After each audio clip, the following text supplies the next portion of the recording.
I found my wife's phone on the kitchen counter, screen up, buzzing with a message I wasn't supposed to see. That was a Tuesday morning in late October. I remember because the leaves outside the window had finally gone full amber, the kind of color that makes you think everything is fine. Everything is seasonal. Everything has its time. The message was from my son-in-law, not the kind of message a man sends to his mother-in-law about dinner plans. I set the phone back down. I poured the rest of my coffee into the sink, and I stood there for a long moment, looking at the maple tree in the backyard, the one I planted the year my daughter was born, and I made myself breathe slowly, in through the nose, out through the mouth, the way my cardiologist told me after the stent procedure 3 years ago. I am 67 years old. I spent 31 years as a civil engineer for the county. I designed drainage systems, retention ponds, the kind of infrastructure nobody thinks about until it fails. I know how to look at a problem from every angle before I touch it. I know that the worst thing you can do when you find a crack is to start pulling at it before you understand the whole structure, so I didn't touch it. Not yet. My wife. I'll call her my wife because that's still what she legally is. Her name is Lorraine. We'd been married 38 years. She was 59, 10 years younger than me, which people always said like it was a compliment to me and a curiosity about her. She was a school administrator. Practical. Organized. She kept color-coded calendars on the refrigerator and always knew where the insurance cards were. My daughter Melissa was 32. She'd been with Kevin for 4 years. They got engaged the previous spring, right around Easter. We had a dinner at the house, champagne, the whole thing. I shook Kevin's hand and looked him in the eye and thought, all right, this is the man. Kevin was 35. He worked in commercial real estate. He wore good shoes and had the kind of easy confidence that comes from never having been truly uncomfortable. He called me Sir the first year and switched to my first name, Wallace, without asking, sometime around Christmas of the second year. I noticed. I didn't say anything. He came around the house a lot. That was normal. Melissa lived 40 minutes away in her condo, but Kevin had a way of arriving on his own, separately, with reasons. A tool he'd borrowed, a question about the property taxes, once just to check on the gutters after a storm when I was perfectly capable of checking my own gutters. Lorraine always seemed pleased when he came by.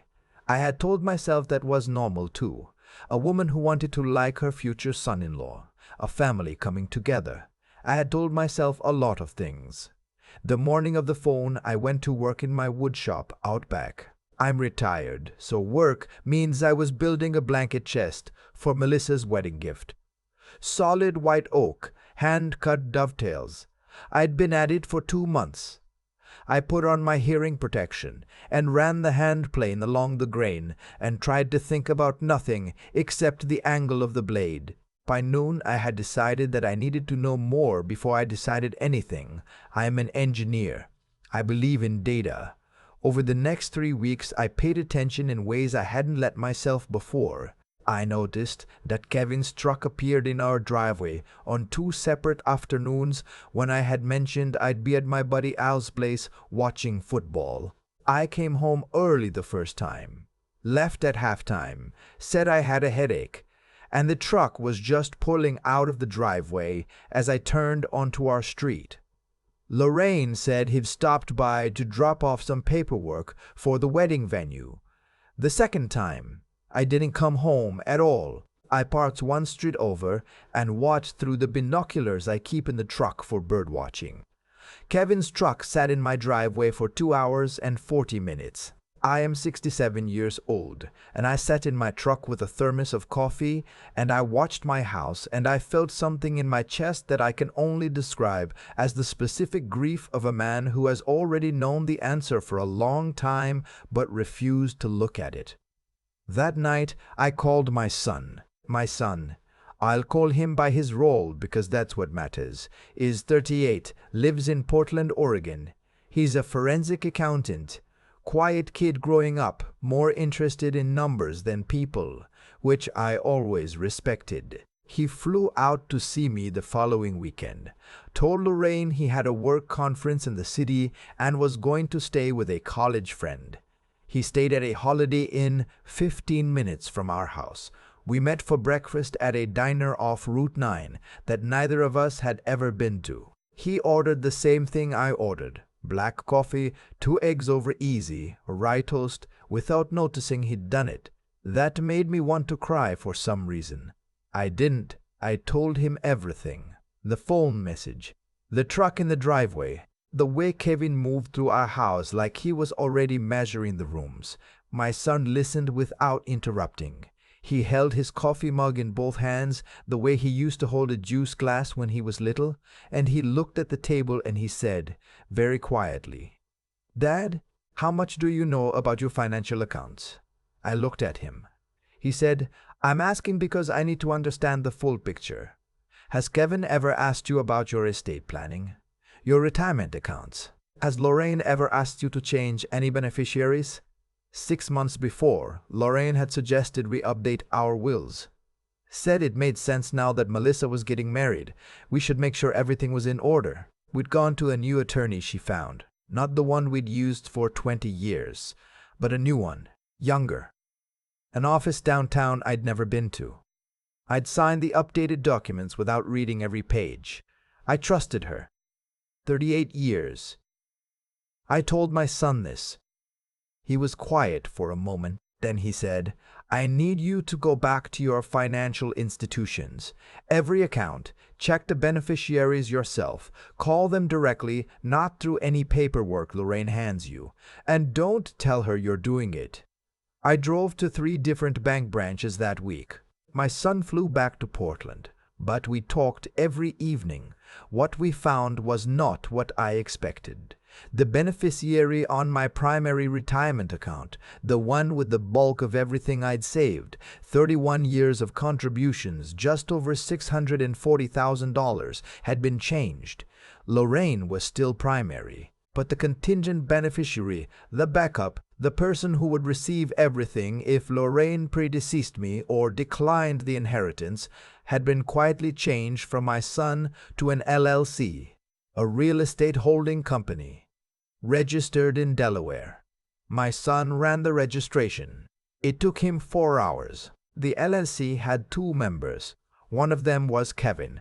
I sat with that information for 2 days before I told anyone else. I went to the woodshop. I ran the hand plane along the oak, and I thought about 38 years. I thought about the house we bought when Melissa was 3. The way Lorraine had cried happy tears, standing in the empty kitchen. I thought about the surgery I had in 2021, and how she sat in that hospital waiting room for 6 hours. I thought about all of it, and I tried to be fair, even then. I tried to find some other explanation. There wasn't one. On the 3rd day, I called Melissa. This is the part I want you to understand. I called my daughter not knowing what I would find. I called her because she was my daughter, and I could not move forward without her, whatever the truth turned out to be. She was engaged to this man. She had chosen him. Whatever was happening, she was at the center of it, and I needed to know where she stood. She answered on the 2nd ring. I asked if I could come over. She said yes. I drove to her condo and she met me at the door in sweatpants and an old college sweatshirt, and she took one look at my face and said, "Dad, come inside. Sit down." I told her everything. I watched her face as I talked. She didn't look surprised. She looked tired, the way a person looks when they've been carrying something very heavy for a very long time. When I finished, she was quiet for almost a full minute. Then she said, "I've known something was wrong for about 4 months. I didn't know what exactly. I thought I kept hoping I was imagining it. The way he talked about your house, the way he asked about your retirement. I thought maybe he was just being practical, planning ahead. But then I started finding things. She paused.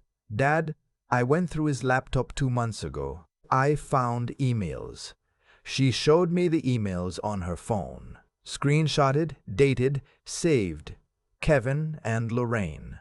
The nature of their relationship made clear in about 6 lines of the first email. The financial plan made clear in the rest of them. They had been, as best as my daughter and I could piece together, working together for at least 18 months. The relationship, the personal one, appeared to have started before the engagement.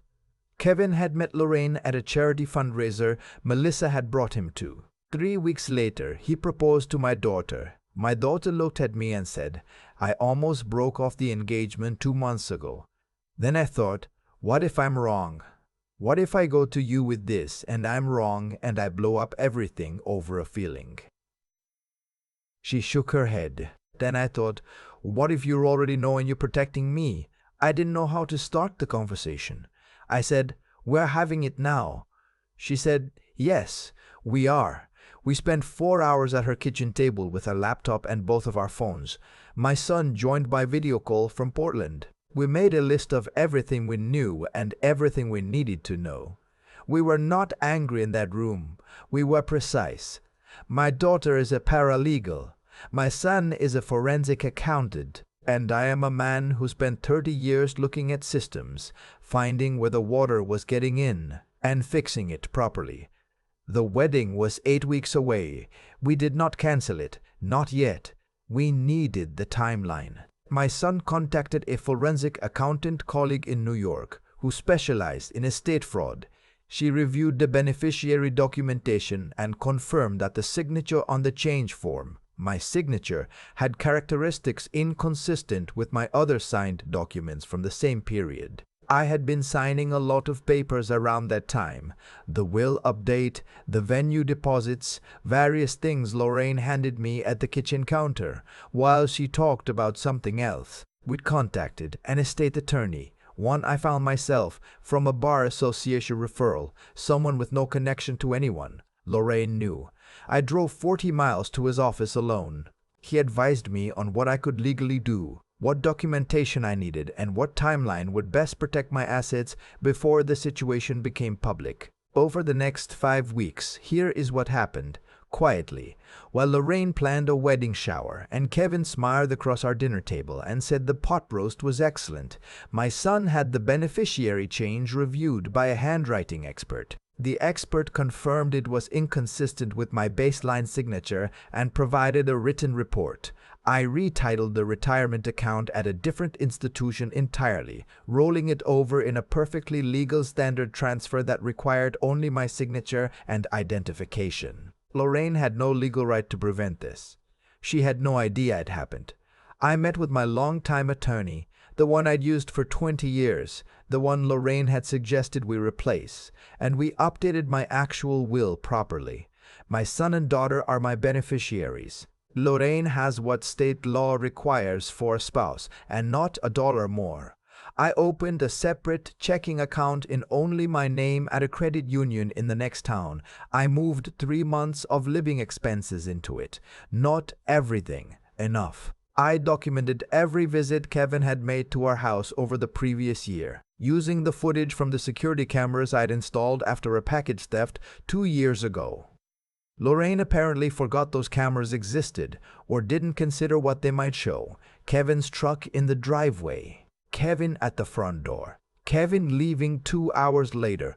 On a Thursday evening, 6 weeks before the wedding, I sat in my recliner and watched the news like normal, and I thought about the fact that I had done everything I needed to do. Everything was in place. I was no longer exposed. And all that remained was the question of what happened next. My daughter called me that night. She said, "Dad, I'm ending the engagement. I need you to know that first. Whatever we decide to do about the other thing, that's already decided to me." I said I understood. She said, "I want to do it at the house, at Sunday dinner. I want them both there, and I want you and my brother to be there too." I said, "Your brother is in Portland." She said, I know. I already called him. He's coming. My son flew in on Saturday. He stayed at the same Holiday Inn off Route 9. Sunday morning I made a big pot of chili, the kind I've made for 40 years, Lorraine's supposed favorite, and by the time Kevin and Melissa arrived at 1 o'clock, the house smelled like a normal Sunday. Kevin came in and shook my hand and said it smelled great in here, and I said thank you and offered him a beer. Lorraine was in the kitchen, finishing the cornbread. My son was sitting in the living room in the armchair by the window, and Kevin stopped when he saw him, and there was a flicker, just a half-second flicker, of something that wasn't surprise. Kevin recovered immediately. He said, "Great to see you," extended the handshake, smiled with everything except his eyes. We ate. We talked about football. We talked about the weather. Kevin had a second bowl of chili. And then my daughter set her spoon down and looked at Kevin across the table and said very evenly, without any dramatics, "I'm not going to marry you." The room went quiet.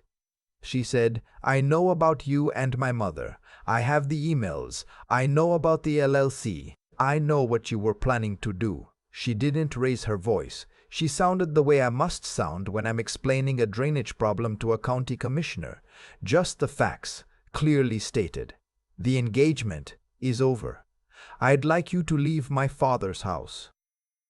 Kevin looked at Lorraine. It was that look. The automatic look, the instinct, the look of a man turning to his partner, that confirmed everything in the room for anyone who still needed confirmation. Lorraine set down her cornbread. She started to say something. My son, quietly, from the armchair, said, "Before anyone says anything, I want you both to know that we've spoken with an attorney. There's documentation of the beneficiary change and a handwriting analysis. We're not looking for a confrontation. We're just telling you that the plan didn't work and it's over." Kevin left without finishing the sentence he'd started. Lorraine stayed.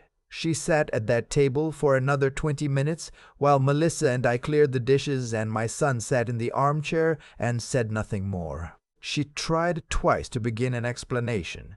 The explanations didn't have anywhere to go. There was nothing to explain that the emails hadn't already explained. When she finally left to go upstairs, my daughter hugged me for a long time in the kitchen. She didn't say anything. Neither did I. My son came in, and the three of us stood there for a moment in the kitchen that smelled like chili and cornbread. And I thought about the maple tree outside, the one I planted 32 years ago, still standing in the backyard, outlasting everything. The divorce was filed the following month. Lorraine did not contest the asset division once her attorney reviewed the documentation my son had compiled. She moved out in February. She's living in an apartment now, I'm told. I don't know much else, and I don't need to. Kevin was dismissed from his real estate firm when the LLC situation came to light to the divorce proceedings. I don't know exactly what his situation is now either. Melissa is doing well. She's been promoted at her firm. She came over last weekend and helped me finish sanding the blanket chest, the one I'd originally built for her wedding gift. We're going to give it to her for her apartment. She said the dovetails were the best she'd ever seen. I told her I'd had time to practice. People ask me sometimes if I'm angry. Friends, my brother up in Minnesota, Al watches football with me on Sundays. They expect anger, or they expect bitterness, the specific sourness of a man who was made a fool of. Here is what I actually feel. I feel clear. The way a room feels after you open all the windows in spring and let the winter air out. I spent 31 years designing systems to move water where it needed to go, to prevent damage, to protect the foundations of things people built and lived in. I know how to look at a structural problem without letting panic make me do something that causes more damage than the original crack. I was not the fool they thought I was. I was just quiet. There's a difference. The maple tree is bare now, it being February, but it'll come back. It always does. My daughter is 32 years old, and she is free. and I am 67, and I am free, and some mornings I go out to the wood shop before the sun is fully up, and I play in the wood flat, and I think, not bad, Wallace, not bad at all. I keep coming back to that Tuesday morning, the phone on the counter, screen up, the maple tree outside just turning amber. I keep thinking about how close I came to doing the wrong thing, picking up that phone, walking upstairs, saying something I couldn't take back. How close I came to letting my anger move faster than my judgment. What stopped me wasn't patience exactly. It was something I learned over 31 years of engineering. The first thing you see is almost never the whole problem. You pull at one crack without understanding the structure, and you bring down something that didn't need to fall. I'd seen it happen on job sites. Men who reacted to the symptom instead of diagnosing the cause, they always made more work for themselves. So I put the phone down. I poured the coffee out. And I went to the wood shop. I've been thinking about what that took. Not the patience, the honesty. Because the harder thing wasn't waiting. The harder thing was being willing to find out the truth even when part of me already suspected what the truth was going to be. There's a kind of cowardice in not looking too closely at the things you love. I had practiced that cowardice for longer than I want to admit. The way Kevin moved through my house, the way Lorraine handed me papers while talking about something else. I had seen it. I had filed it away under probably nothing and gone back to my workbench. Integrity, real integrity, not the Sunday morning version, means being honest with yourself first, before you confront anyone else, before you make any decisions. You have to be willing to look at the evidence clearly, even when it costs you something to see it. And then there's what my son brought to this. He didn't come in angry. He came in methodical. He asked the right questions. He followed the money through the LLC registration, through the beneficiary documents, through the handwriting analysis. He used his skills he'd spent years building, in service of something that mattered. That kind of discipline, the ability to think clearly when the situation is personal, is something that doesn't happen by accident. You have to have built it. You have to have practiced it 1,000 times on things that didn't feel important, so that it's available to you when everything is on the line. And Melissa, my daughter, who carried that weight alone for 4 months, who looked at her own future and chose to see it clearly rather than make it comfortable, who called me and said, "We're having this conversation now." That took a kind of strength that I don't have a simple word for. Not toughness, something quieter. The willingness to lose something you wanted in order to keep something you needed. The three of us sitting at her kitchen table that afternoon with the laptops and the screenshots and the coffee going cold. That's what I come back to. Not the dinner. Not Kevin leaving, not the divorce paperwork. That afternoon, a father and his 2 children deciding together to tell the truth and deal with what came after. Lorraine and Kevin bet on the wrong thing. They bet that I was tired, that I was old, that I was the kind of man who would rather not know. They read my quiet as weakness. They mistook my stillness for absence. They were wrong about all of it. The maple tree is still standing. My daughter is free. My son flies out next month, and we're going to finish the blanket chest together. Not bad, Wallace. Not bad at all.